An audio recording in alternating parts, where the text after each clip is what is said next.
Monsieur le maire, votre réaction lorsque vous avez appris que l'un des terroristes présumés venait de votre ville, la ville de Chartres? Alors, ma réaction, c'est d'abord le soir, pendant...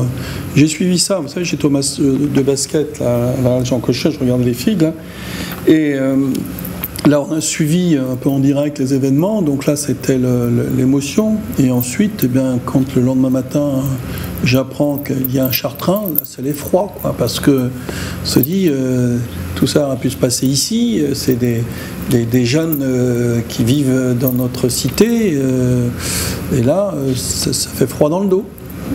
C'est ça la première réaction. Et est-ce qu'on se sent particulièrement touché lorsqu'on justement on sait qu'il vient de son territoire? Bien sûr, parce qu'on se demande ce qu'on n'a pas fait, donc on se pose des questions, parce que c'est un jeune français, parce que vous savez, cette problématique qu'on voyait avec les frères Kouachi, ce sont des Français.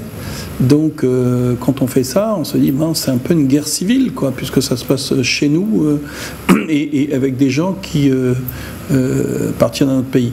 Donc, on se sent responsable parce qu'un maire, vous savez, en permanence, surveille sa ville. Et en plus, il était classé S. Où on travaille, vous savez, les renseignements c'est bien fait ici au niveau local, l'État travaille bien, la police, la gendarmerie, les élus remontent des informations. Et si entre 2007 et 2010 il y a des informations qui ont remonté, c'est ça qu'il a classé S.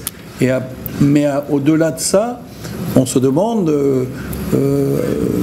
qu'est-ce qu'on fait derrière, quoi. Parce que la problématique, c'est pas de classer des gens, c'est comment on évite qu'ils passent à l'acte. On a le même problème avec la pédophilie, avec un certain nombre de choses. À chaque fois qu'il se passe quelque chose, on s'aperçoit qu'il était répertorié, que la personne était répertoriée, qu'on le connaissait, on savait, et voilà. Donc, alors justement, est-ce que vous, en tant que maire, vous êtes au courant des personnes justement fichées S sur votre territoire? La liste, je ne l'ai pas, mais comme on participe au renseignement, il y a quelques personnes, on sait qu'ils sont dans ce type de suivi. Alors après, qui met la classification S? C'est pas nous. Nous, on participe au renseignement. Est-ce que la police ici sur le territoire vous avertit d'individus particulièrement dangereux? De temps en temps, certains, surtout c'est plutôt l'État. Sur quelques-uns, oui, bien sûr, on a des informations, mais je ne suis pas en gestion du fichier. Et enfin, quel message avez-vous envie d'adresser aux Chartrains qui, demain, à partir d'aujourd'hui, seraient tentés de regarder ce qui se passe à côté, chez leurs voisins, de les regarder différemment suite aux attentats de... C'est-à-dire, pour être plus précis, c'est-à-dire que chacun surveille l'autre, c'est ça? Exactement. Justement, le problème, c'est de ne pas tomber dans la suspicion, parce que, oui, sinon ça va rajouter des problèmes aux problèmes. Déjà, il ne faut pas stigmatiser les maisons de prière. Les maisons de prière, je veux dire, ça se passe bien sur l'agglomération, il y a des lieux de prière. À Chartres, on a aidé à ce qu'il y en ait un qui s'installe et qui fonctionne bien. Un lieu de prière pour l'église, chez les catholiques, il y a les locaux, puis il y a les gens qui viennent comme ça prier. Mais à côté de ça, il y a des gens qui prêchent. Donc, alors il y a une organisation différente chez les catholiques et chez les musulmans. Chez les catholiques, il y a une hiérarchie, hein, il y a l'évêque, les prêtres, des diacres, il y a du monde. Là-bas, dans les maisons de prière, c'est un petit peu différent.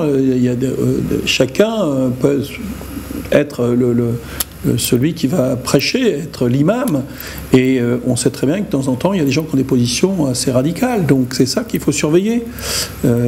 Alors ça, c'est pas facile, parce que qui est capable de dire que ça c'est bien ce qu'il dit, ça c'est pas bien?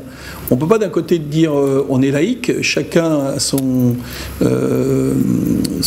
propre culte, et derrière vouloir être le censeur de ce qui se fait chez l'un ou chez l'autre. C'est la difficulté de la laïcité. Comment on traite ça? En fait, dire la France pays laïque, c'est bien, mais que ça fonctionne comme ça tous les jours, c'est très compliqué. Merci, M. le maire.